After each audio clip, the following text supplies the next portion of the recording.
Recuerde que el domingo anterior nosotros comenzamos una serie acerca de, no tanto del libro de Apocalipsis como dijimos, pero es una serie que hemos titulado El juicio de Cristo a las iglesias, basadas en los 3 primeros capítulos de ese libro tan conocido con el nombre de Apocalipsis. Y dijimos en esa ocasión que estamos dedicando la serie a todas las iglesias hispanoparlantes, y la razón primordial era que nosotros estamos viviendo tiempos difíciles que hacen que mucha gente esté anhelando, ansiando un avivamiento, pero que entendíamos que dicho avivamiento no se produciría si no hay un arrepentimiento de parte del pueblo de Dios.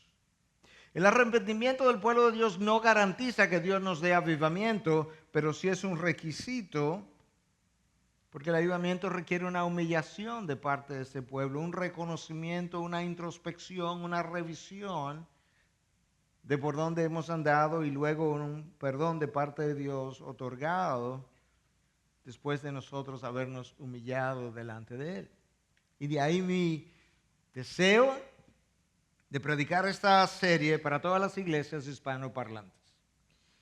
Pero yo pudiera decir al inicio de este mensaje que ninguna serie me ha cargado y entristecido tanto como esta serie.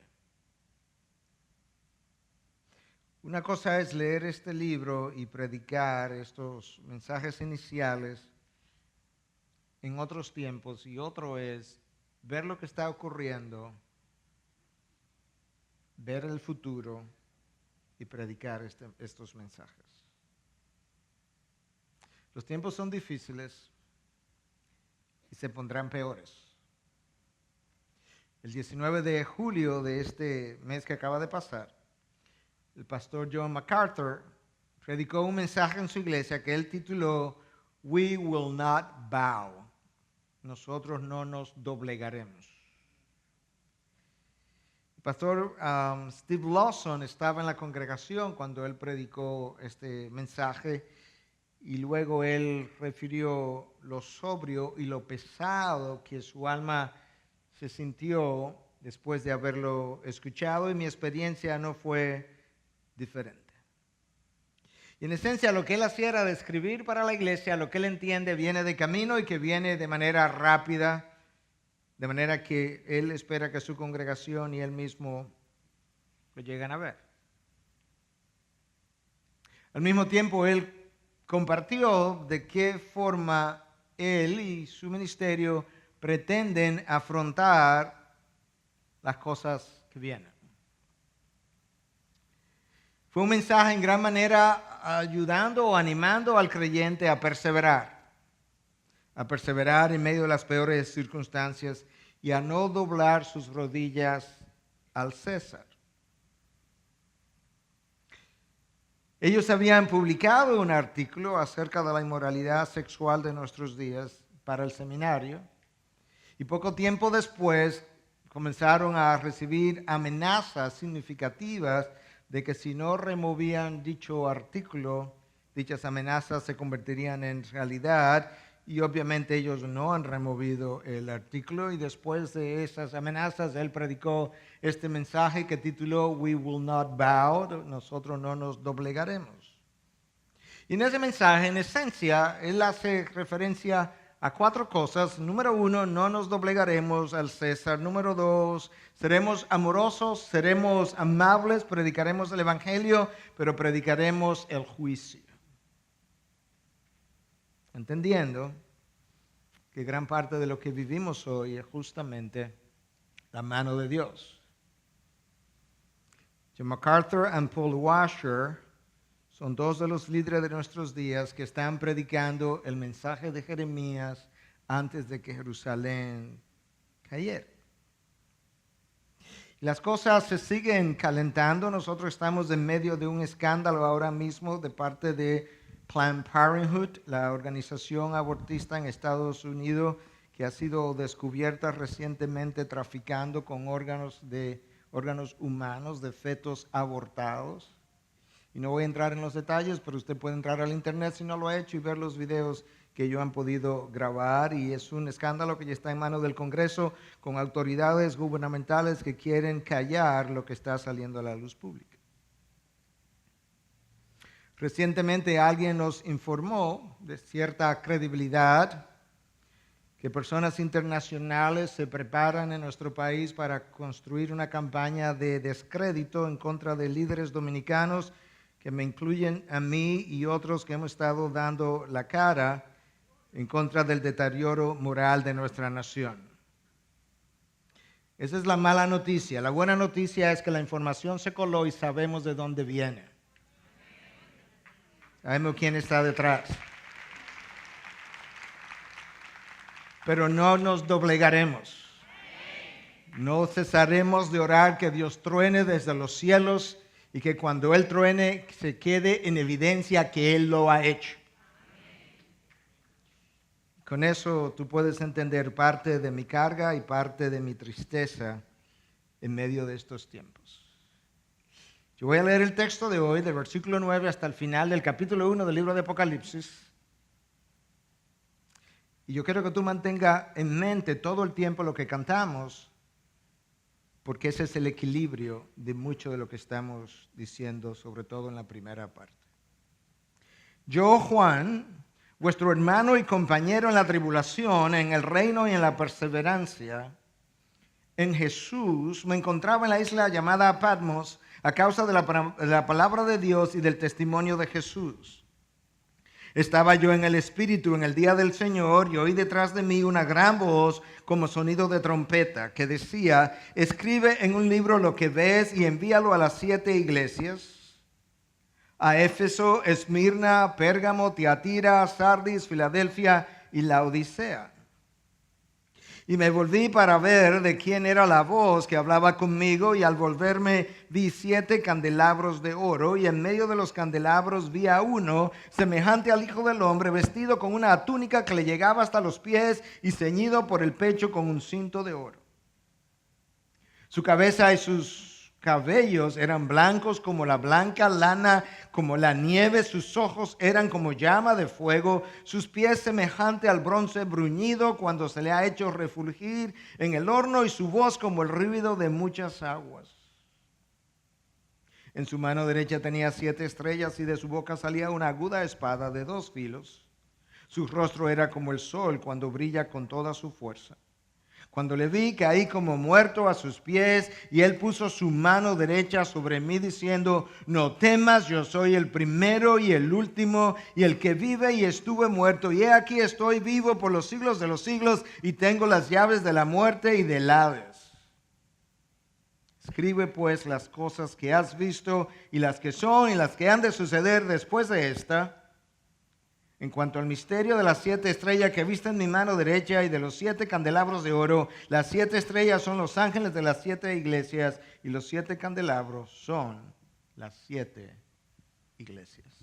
Padre, te alabamos y bendecimos en esta mañana con corazón pesado, pero con el alma esperanzada, porque sabemos quién triunfa, quién triunfó. Sabemos quién escribe la historia, quién orquesta la historia. Quiero pedirte, Dios, que tú despierte a tu pueblo a la realidad de nuestro presente, que no nos permita dormir en nuestros laureles y que nosotros podamos ser un pueblo que intercede día y noche, que ora sin cesar por sí mismo, como pueblo de Dios. Padre, como alguien decía esta mañana, en medio de tu ira, recuerda tu misericordia. Padre, pero despierta al pueblo tuyo, sobre el cual se invoca tu nombre, al poder de la oración y a la necesidad de la oración. Estos no son tiempos para menos, no son tiempos para cobardes, no son tiempos para perezosos, estos son tiempos para estar en rodillas de oración. Son tiempos de ayuno, son tiempos de intercesión, son tiempos que llaman a la sobriedad, son tiempos que llaman al pensamiento reflexivo. No son tiempos para dejarnos distraer por el pecado y por las frivolidades de la vida. Los días son malos, como decía el apóstol Pablo, y no podemos andar como insensatos, sino como sabios. Ayúdanos, Dios, en Cristo Jesús. Amén, amén. Este es el mensaje de Juan, el comienzo del mensaje de Juan, y el texto que leímos, claramente hay una identificación del receptor de la visión. Hay una identificación también clara del dador de la visión. Y hay una identificación de a quienes estaba dirigida dicha visión. El libro de Apocalipsis, como muchos saben, es un libro altamente simbólico y eso presenta entonces retos y desafíos para interpretar algunas de las cosas o muchas de las cosas que allí están. Sin embargo, como nuestro Dios es un Dios revelador, tampoco creemos que estas cosas están tan envueltas en misterio que no tendríamos la menor duda de lo que allí dice, porque entonces la revelación no tendría ningún sentido. El libro mismo se llama Apocalipsis, que quita remover el velo, de manera que Dios está tratando, aún a través de los símbolos con los que nos dejó en este libro, Él está tratando de quitar el velo precisamente para que podamos entender algunas de las cosas que han de venir. Y entonces con eso yo quisiera que tú puedas prestar atención en primer lugar al receptor de la visión, como él se identifica en el versículo 9. Yo, Juan, vuestro hermano y compañero en la tribulación, en el reino y en la perseverancia en Jesús, me encontraba en la isla de Patmos, o llamada Patmos, a causa de la palabra de Dios y del testimonio de Jesús. Como mencionamos en el mensaje anterior, este es Juan, el hermano de Jacobo, hijo de Zebedeo. Ambos hijos de Zebedeo.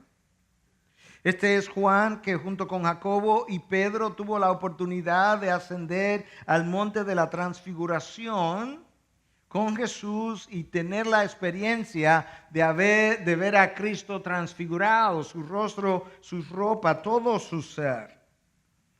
De manera que aquella experiencia que él tuvo en el monte de la transfiguración le servía de trasfondo para ver esta otra visión.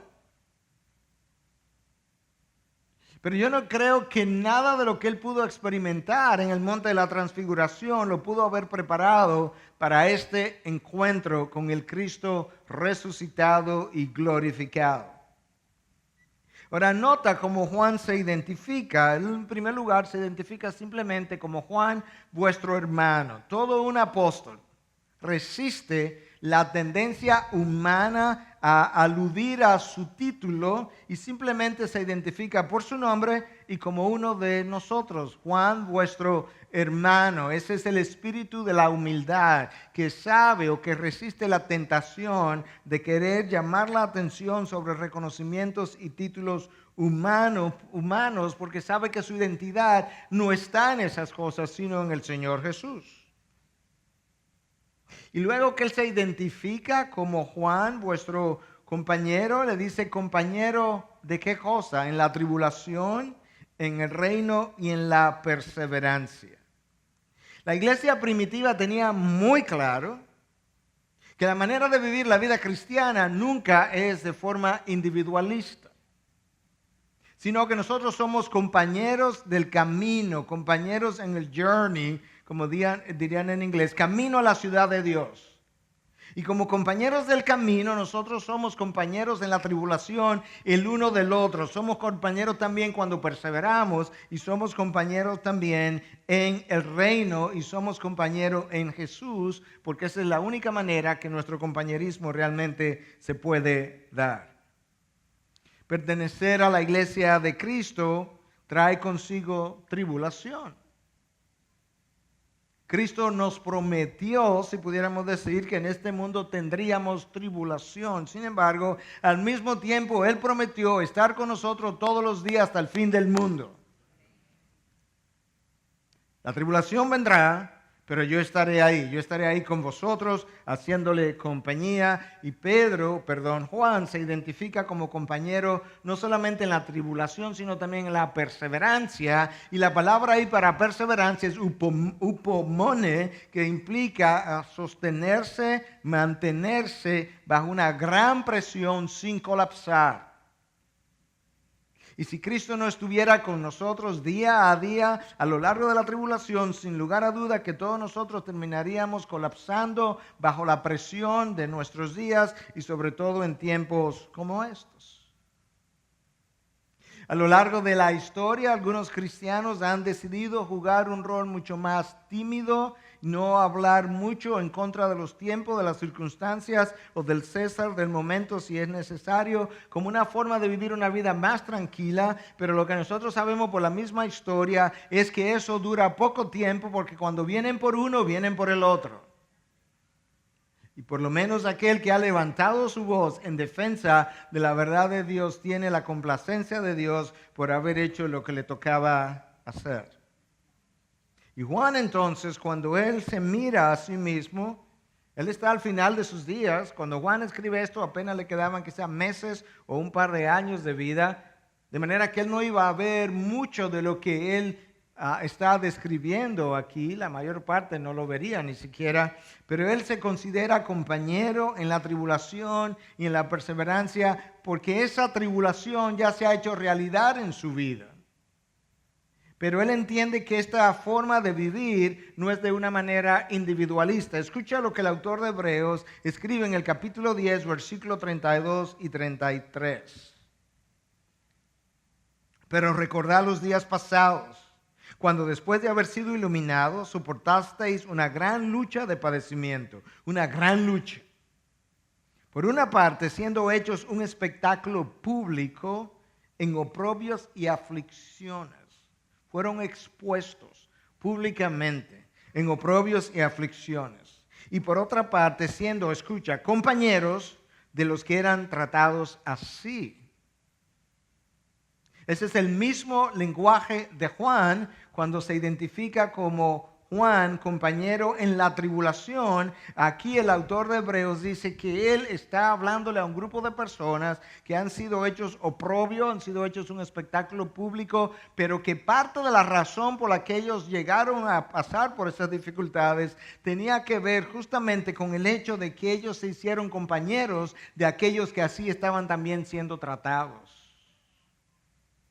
No es como que ahora los cristianos lo están persiguiendo y ahora nosotros nos retiramos para que a nosotros no nos persigan también, sino que cuando ellos lo persiguen nosotros vamos a su lado y tratamos de apoyarlos, aún nosotros suframos la misma suerte. Esa es la manera de vivir la vida cristiana. En el día de mañana a mí me han asignado a hablar en Nashville acerca de un tema que tiene que ver con cómo vivir el evangelio en la vida diaria. Y yo reflexionando sobre este tema decía, esa es una charla que nunca se hubiese dado en la iglesia primitiva, por lo menos en los años que tenemos en el libro de los Hechos. Ellos sabían cómo lucía el evangelio en la vida diaria.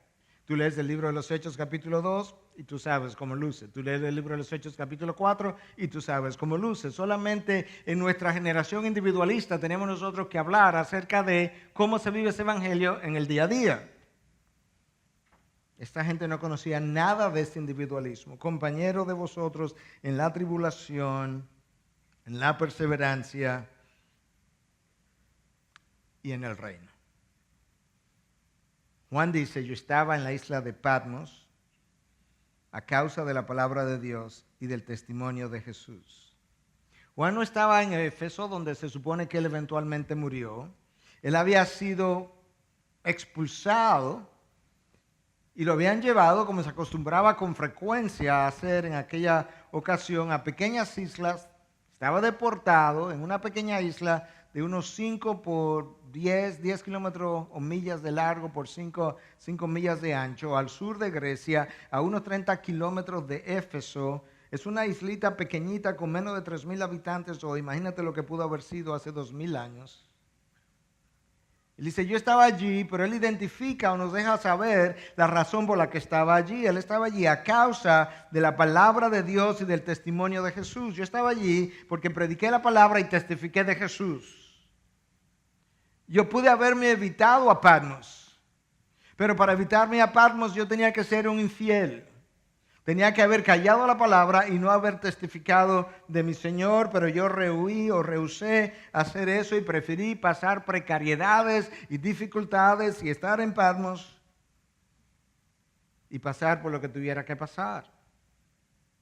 Y una vez más, reflexionando en días atrás o meses atrás, hablando con un compañero en Estados Unidos que ha pasado por mucha dificultad, yo decía, hay algo que yo he observado en la palabra de Dios, que parece ser que los mejores de Dios pasan por las peores circunstancias. Los mejores por las peores. Tú puedes pensar en Job, tú puedes pensar en Daniel, tú puedes pensar en Pablo, tú puedes pensar en Jeremías. Y si ninguno de ellos te convence, tú puedes pensar en Jesús. El mejor de lo mejor, en la circunstancia peor de las peores. Juan estaba en el Espíritu en el día del Señor, versículo 10, y oí detrás de mí una gran voz como sonido de trompeta. Estaba en el Espíritu, no nos dice exactamente qué es eso, quizá él mismo lo podía describir. De la misma manera que Pablo en un momento dado es como raptado, si pudiéramos decirlo, y tampoco podía describir. Cuando él comenzó a describir su experiencia, Pablo dice, yo no sé si yo estaba en el cuerpo o fuera del cuerpo.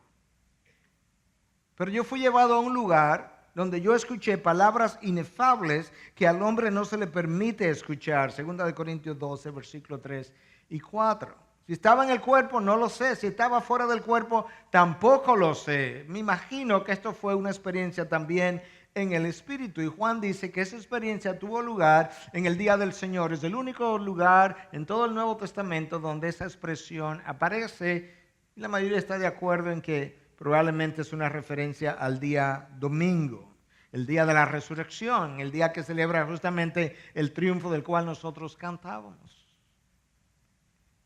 Y cuando Juan, la primera parte de la experiencia no fue visual, fue auditiva, Juan dice que él oyó una voz y entonces él se volteó para ver. Y que esa voz tenía como un sonido de trompeta. Y a lo largo del Nuevo Testamento, sobre todo en el libro de Apocalipsis, la trompeta usualmente está relacionada a un día de juicio del Señor. De manera que de una forma indirecta Juan nos está diciendo, comunicando, que parte de lo que él está a punto de revelar tiene que ver justamente con la actividad de juicio que Jesús trae.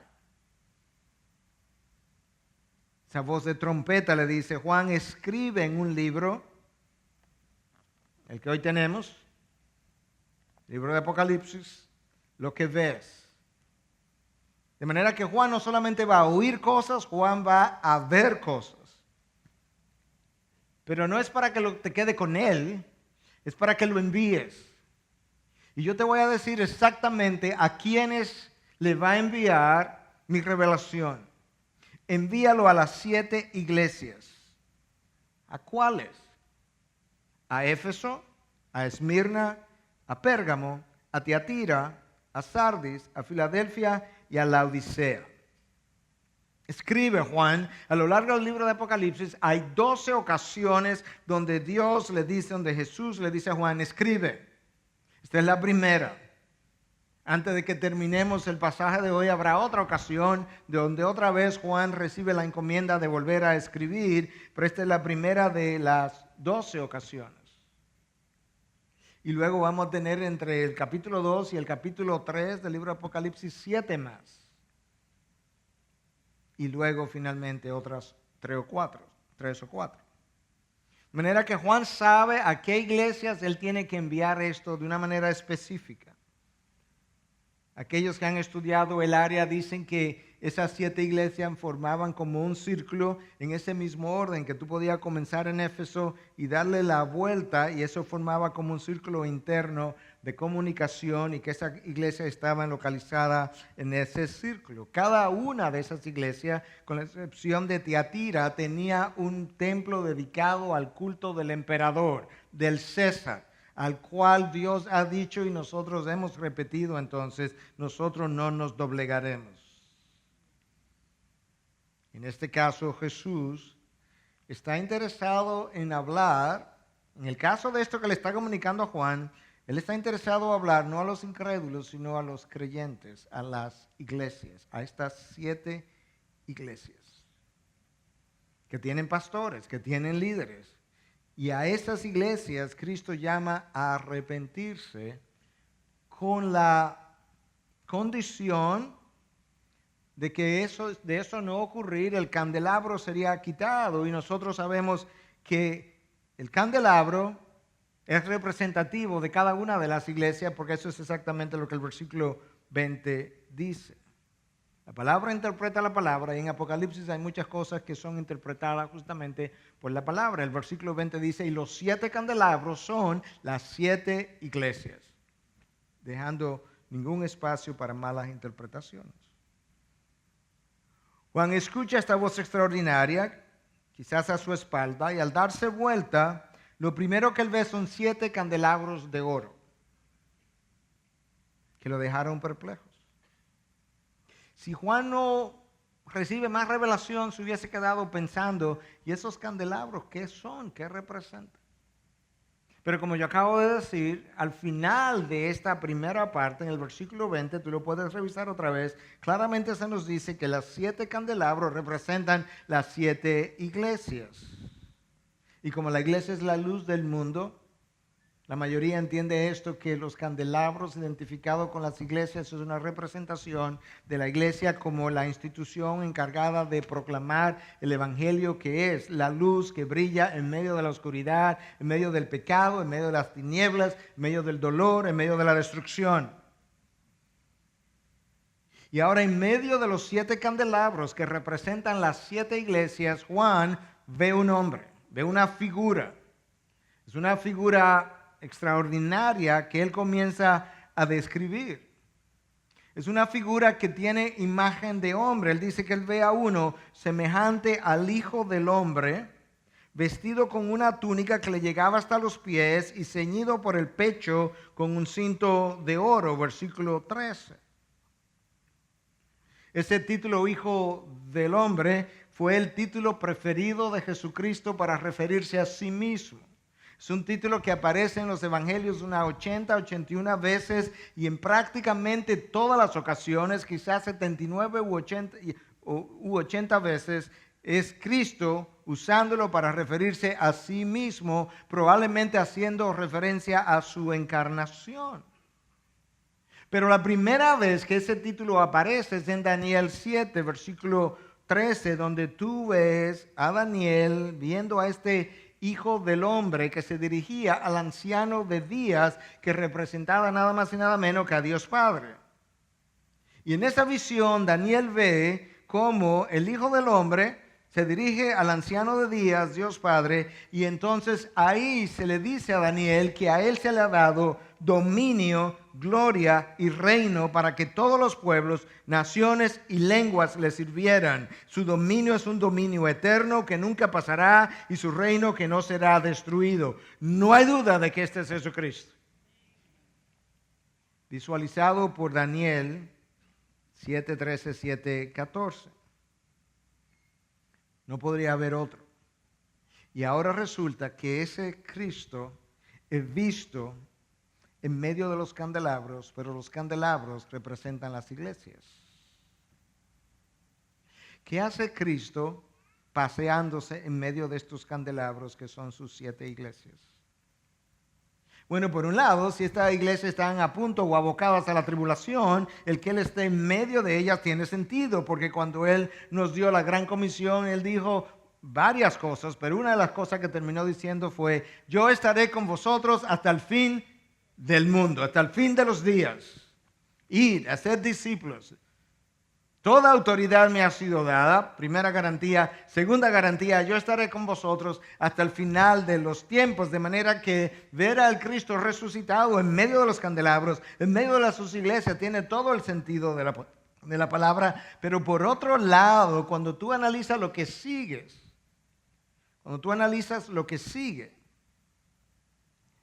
tú te percatas que Cristo tenía que estar también en medio de los candelabros, porque Él está inspeccionando las iglesias, haciéndole saber a cada iglesia las cosas que tenía a favor y las cosas que tenía en contra de ellas. De manera que Él está en medio de sus iglesias, inspeccionando y disciplinando sus iglesias, de tal forma que esto en parte es el cumplimiento o el inicio del cumplimiento de aquella cita de 1 de Pedro 4:17 que leímos el domingo pasado, donde Pedro dice: es tiempo de que el juicio comience por la casa de Dios, y si comienza por nosotros primero, escuchaste, es tiempo que el juicio comience por la casa de Dios, y si comienza con nosotros primero, ¿cuál será el fin de los que no obedecen al Evangelio de Dios? El juicio que nosotros vemos a las iglesias en Apocalipsis 2 y 3, como dijimos, es en parte como el comienzo del cumplimiento de eso que Pedro menciona en su primera carta. No es diferente a lo que el autor de Hebreos refiere en el capítulo 12, cuando dice que Dios a quien ama disciplina e incluso dice que Dios a quien ama azota, usando una palabra extremadamente fuerte para ayudarnos a entender que su disciplina puede ser sumamente severa. No es el juicio de la condenación eterna, pero por el hecho de que no sea el juicio de la condenación eterna, no dice que no pudiera ser suficientemente severa. De hecho, hay un juicio para todo el mundo. 2 de Corintios 5:10, todos nosotros compareceremos ante el tribunal de Cristo para que cada uno pueda rendir cuenta de todo lo que haya hecho, sea bueno o sea malo. No es distinto a lo que Cristo mencionó cuando dijo que cada uno de nosotros tendrá que dar cuenta de cada palabra ociosa o cada palabra vana que haya salido de nuestros labios. No es distinto a lo que ocurrió a Ananías y a Zafira, que en un momento dado mintieron y se cayeron muertos al principio del establecimiento de la iglesia. Y para muchos de los académicos, Ananías y Zafira con toda probabilidad eran o fueron creyentes. Y esperan verlos en la vida eterna. No es distinto al juicio que el Señor Jesús ejerció en la iglesia de Corinto cuando hablan en la primera carta, capítulo 11, acerca de aquellos que tomaban la cena del Señor indignamente, y se nos dice en el versículo 29 que el que come y bebe sin discernir correctamente el cuerpo del Señor come y bebe juicio para sí. Por esta razón hay muchos débiles y enfermos. Débiles y enfermos. ¿Por qué? Porque tomaron la cena del Señor indignamente, estando viviendo en pecado entre vosotros. Y muchos duermen, otros murieron.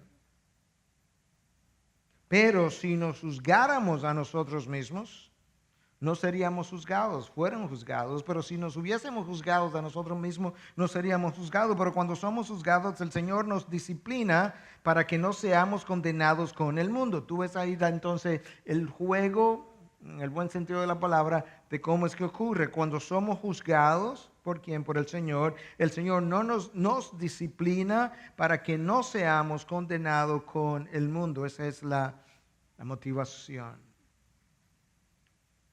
Pero su disciplina puede ser severa. De hecho, Juan, cuando escribe, el mismo Juan del libro de Apocalipsis, dice: hermano, hay dos tipos de pecado. En el contexto que él estaba hablando. Hay un pecado que no lleva a la muerte y hay un pecado que lleva a la muerte. Por este pecado que lleva a la muerte, yo no digo que se ore. Y nosotros vemos a Cristo paseándose en medio de sus iglesias, pasando disciplina. Y Juan comienza a describirlo como hijo del hombre y luego cómo él está vestido. Él tiene una túnica que llega hasta los pies y está ceñido por el pecho con un cinto de oro. Esa es la figura del sumo sacerdote. así vestía justamente el sumo sacerdote. De manera que lo mejor que podemos hacer es imaginarnos a Cristo en medio de sus iglesias, disciplinando su iglesia, pero a la vez ejerciendo el rol de sumo sacerdote, de intercesor ante el Padre, donde de toda forma Él aplica su disciplina y al mismo tiempo intercede por misericordia, de tal forma que nosotros no tengamos que ser condenados con el mundo, como dice el texto que leímos de 1 Corintios 11, 29 al 32. Y su cabeza, sus cabellos eran blancos como la lana, como la nieve, sus ojos eran como llama de fuego, sus pies semejante al bronce bruñido cuando se le ha hecho refulgir en el horno, y su voz como el ruido de muchas aguas. Tú tienes que imaginarte esa escena, porque leemos eso y son palabras y son letras y como que no nos llevamos la impresión, pero tú tienes que imaginarte a Juan en el espíritu. Él no está seguro qué es lo que está pasando y para él está teniendo una visión, pero recuerda, piensa por un momento, cuando tú tienes un sueño, ese sueño para ti es realidad. Tú no estás en medio de un sueño pensando, sí, yo estoy viendo esto, pero yo estoy soñando, no te apures.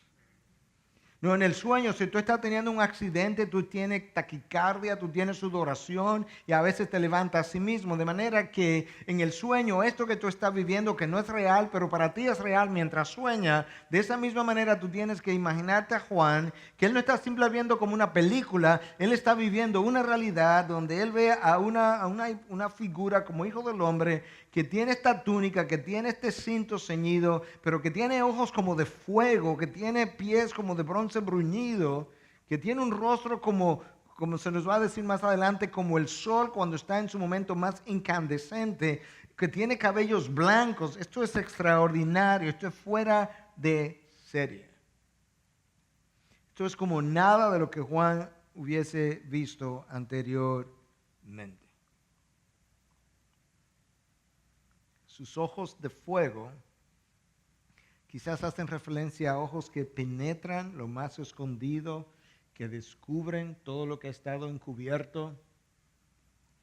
Escucha el autor de Hebreos 4:13 como dice que todas las cosas están al descubierto y desnudas ante los ojos de aquel, escucha, a quien tenemos que dar cuenta. Todas las cosas están descubiertas, no ante los ojos del César, pero ante los ojos delante de aquel a quien tenemos que dar cuenta. De tal forma que yo creo que en parte Juan está intimidado también, porque probablemente él se sentía penetrado por esta imagen en su condición de pecador, y eso es lo que él está viendo. Y la reacción que él tiene nos da una impresión, nos da una idea de que realmente fue algo como eso, porque tiene una reacción que vamos a describir en un momento. Y entonces hay una voz que está hablando con él, pero esa voz resulta es como el ruido de muchas aguas. Primero es como una trompeta, luego es como el ruido de muchas aguas. Y yo no sé cuántos de ustedes han tenido la oportunidad de estar al lado de una gran catarata, quizá la catarata del Niágara. Algunos quizás. Pero si tú has estado ahí, tú conoces el estruendo que la caída de esa enorme cantidad de aguas produce. De manera que este mensaje que Juan está recibiendo no es simplemente un mensaje escuchado de una manera nítida, clara, a través de un micrófono donde no se oye ni un alfiler caer. No, hay un ruido como de aguas turbulentas y en medio de todo eso hay una voz que está hablando. Eso tiene que haber producido un asombro extraordinario. Y yo pensando sobre eso, tiene que ser así. Escuchar la voz de Dios tiene que ser, en el buen sentido, un espectáculo. ¡Wow! Imagina a Dios hablando. Hay gente que tú lo oyes hablar y la voz sola como que te cautiva. No sé si tú has tenido esa experiencia. Pero imagínate a Dios hablar. El asombro, el recogimiento, la sobriedad y el temor. Y ahora él tiene, este hijo de hombre, tiene en su mano derecha 7 estrellas, que el versículo 20 al final identifica como 7 ángeles. Los 7 ángeles de las iglesias. Esa es una de las frases más complejas para interpretar. Porque Cristo tiene estas 7 estrellas y el versículo 20 dice que las 7 estrellas son los 7 ángeles de las 7 iglesias. Pero resulta que luego que nosotros llegamos al versículo 2 y 3, a Juan se le dice que le escriba al ángel de la iglesia de Éfeso, al ángel de la iglesia de Esmirna. Es como si cada iglesia tuviera un ángel protector, pero a la vez, ¿para qué está Juan escribiéndole al ángel cuando el ángel está en esa otra dimensión de donde viene la voz? La palabra ángel aparece 60 y pico de veces en el libro de Apocalipsis y en todos los casos se refiere a un ángel como nosotros entendemos que los ángeles son. Pero en esta ocasión, si no es un ángel verdadero, estamos dándole una interpretación completamente distinta a las otras 59 veces cuando la palabra aparece en el mismo libro. Pero a pesar de eso, muchos piensan quizás son los pastores de esta iglesia, porque si le va a escribir al ángel que está en Éfeso, como que sería más congruente que le está escribiendo al pastor o grupo de pastores que está en Éfeso, porque ellos son los llamados a hacer algo con la condición de la iglesia. De manera que esa referencia ahí un tanto no es tan clara. Quizás es un ángel que está sobre la iglesia, quizás es más bien un pastor o grupo de pastores que está sobre ella y a quien Juan le va a escribir. Y ahora ese hijo de hombre tiene una imagen extraña porque tiene una espada que sale de su boca. Es una espada de doble filo, de 2 filos.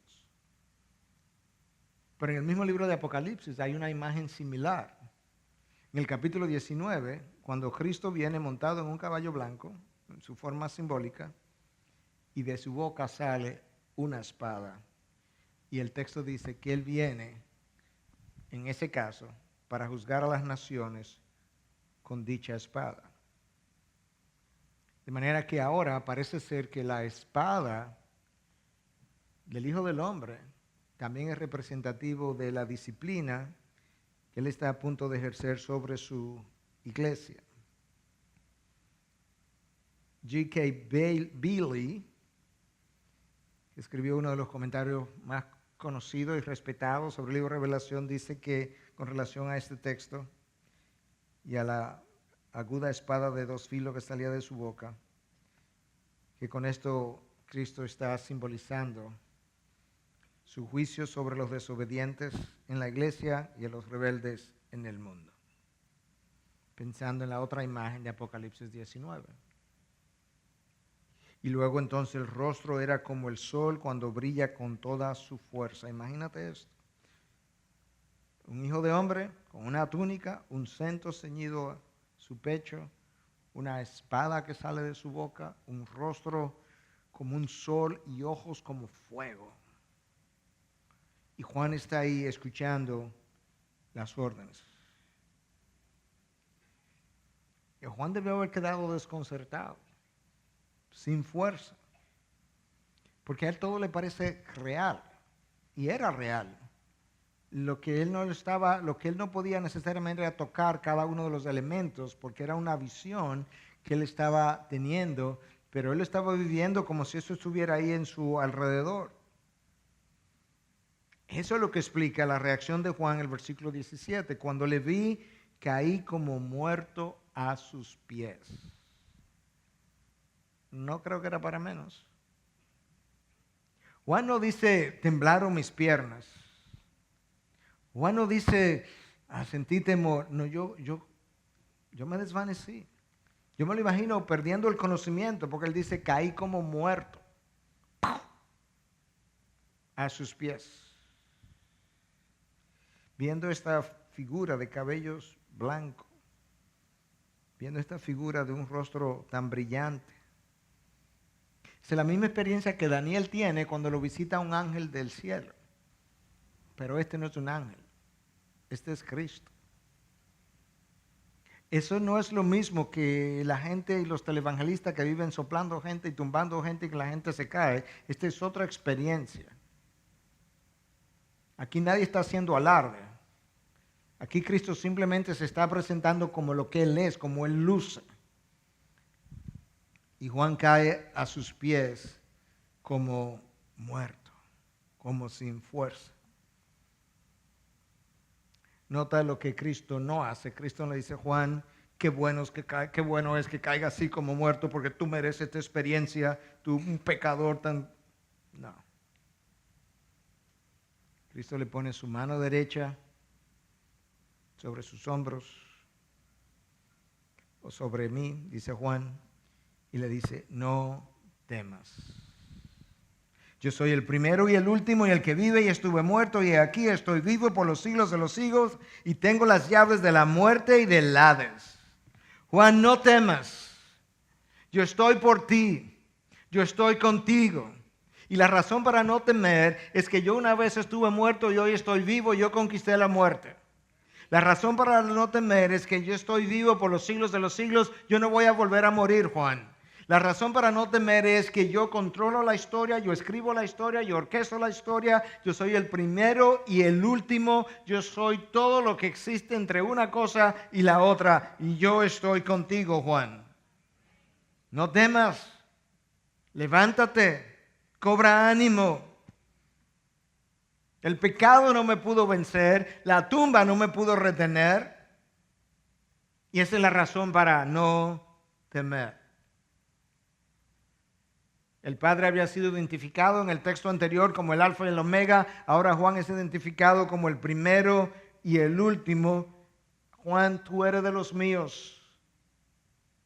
La tribulación viene de camino. De hecho, tú estás tribulando ya en la isla de Patmos, pero yo estoy contigo, Juan.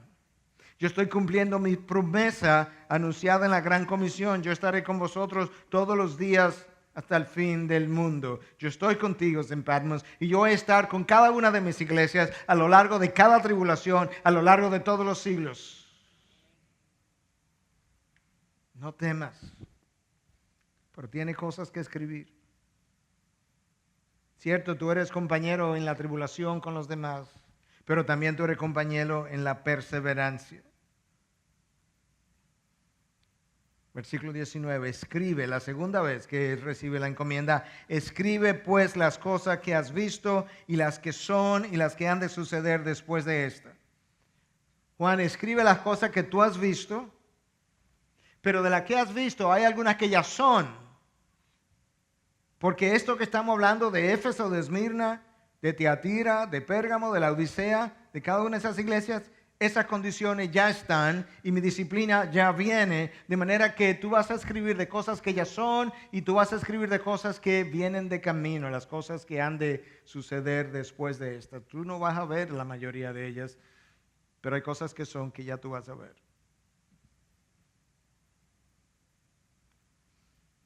¿Qué voy a ver? Lo que tiene que ver con estas iglesias. En cuanto al misterio de las 7 estrellas, versículo 20, es un misterio. Que viste en mi mano derecha y de los 7 candelabros de oro, las 7 estrellas son los ángeles de las 7 iglesias, dice el texto. Y los 7 candelabros son las 7 iglesias. Hay una parte que está clara, los 7 candelabros son las 7 iglesias. Las 7 estrellas de oro, hay una parte que está clara cuando dice son los ángeles de las 7 iglesias. La pregunta es, ¿cuáles ángeles? Porque luego cuando tú llegas al capítulo 2, dice, escribe al ángel de la iglesia en Éfeso. ¿Juan le va a escribir al ángel? ¿O esto es una referencia más bien a una autoridad humana delegada en el pastores de la iglesia, y Juan le va a escribir a ese liderazgo acerca de estas cosas que están pasando en esa iglesia y que ellos tienen que corregir? Eso nos sigue siendo como un misterio, pero eso es como el versículo 20 comienza, en cuanto al misterio, ayudándonos a entender que esto no es fácil de discernir, esto va a requerir sabiduría, oración y que Dios nos pueda guiar.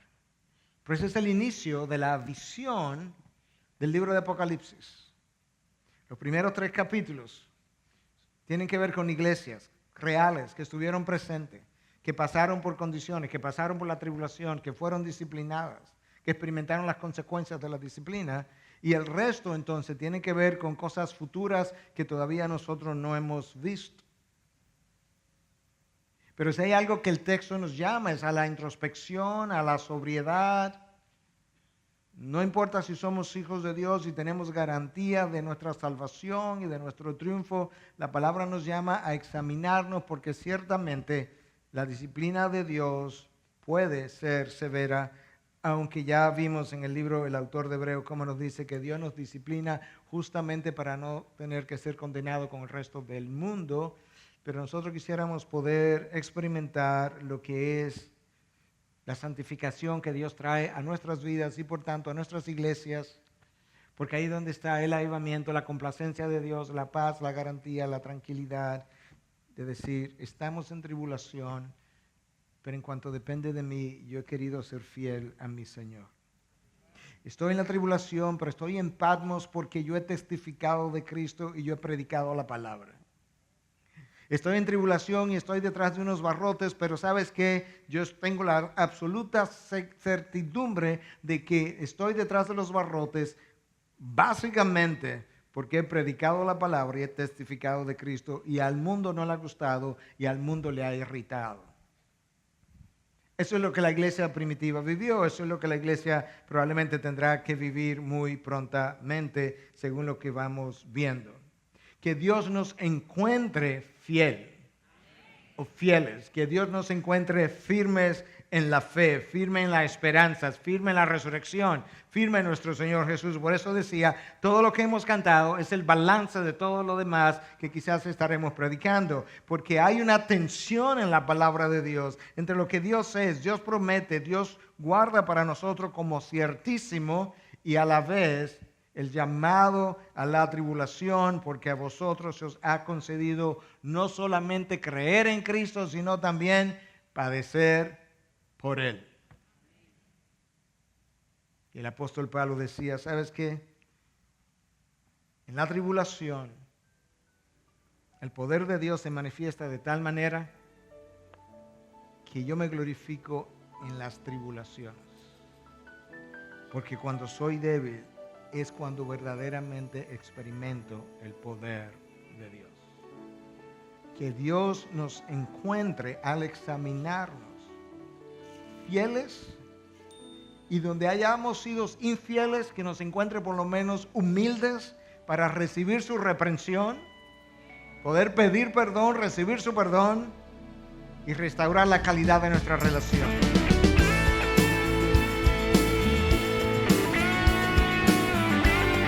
Esta es una producción que llega hasta ustedes gracias a los aportes de individuos y empresas comprometidos con la defensa de la fe. Para más información, preguntas y comentarios, visite nuestra página de internet www.integridadisabiduría.org. En esta página encontrará información sobre la producción de este y otros recursos que ponemos a su disposición, como también las formas en las que usted puede contribuir con la producción de programas como estos. Les invitamos nuevamente a visitar nuestra página de internet www.integridadisabiduría.org. Será hasta la próxima cuando nos reencontremos en su palabra.